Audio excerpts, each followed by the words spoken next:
ప్రముఖ సినీ నటుడు కోటా శ్రీనివాసరావు అంత్యక్రియలు మధ్యాహ్నం 3:30 గంటలకు జరగనున్నాయి.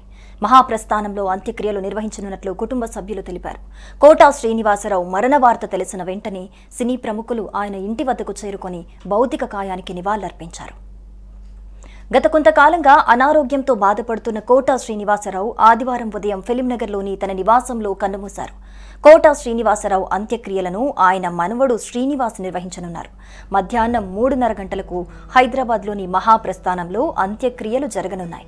కోటా శ్రీనివాసరావు మరణ వార్తతో తెలుగు సినీ పరిశ్రమ దిగ్భ్రాంతికి గురైంది. ఆయన పెద్ద మనవడు శ్రీనివాస్ అంత్యక్రియలు నిర్వహిస్తారని సమాచారం అందుతోంది. ఆయన కుటుంబ సభ్యులు మొత్తం హైదరాబాద్లోనే ఉన్నారని తెలుస్తోంది. 2010 జూన్ 21న రోడ్డు ప్రమాదంలో కోటా కుమారుడు ప్రసాద్ మరణించిన విషయం తెలిసిందే. కోటా కుమారుడికి 2 అబ్బాయిలు. శ్రీనివాస్ పెద్ద మనవడు కాగా హర్ష చిన్న మనవడు. పలువురు సినీ రాజకీయ ప్రముఖులు కోటా శ్రీనివాసరావు భౌతిక కాయాన్ని సందర్శించి నివాళులర్పించారు.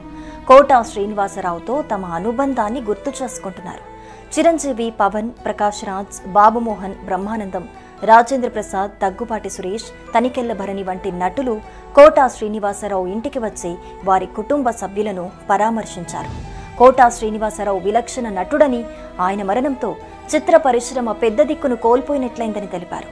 సినీ పరిశ్రమలో తనకంటూ ఓ ప్రత్యేక స్థానం ఏర్పరచుకున్నారని, నటుడిగా మాత్రమే కాకుండా ప్రజాసేవలోనూ ఆయన కృషి ప్రశంసనీయమని గుర్తు చేసుకున్నారు.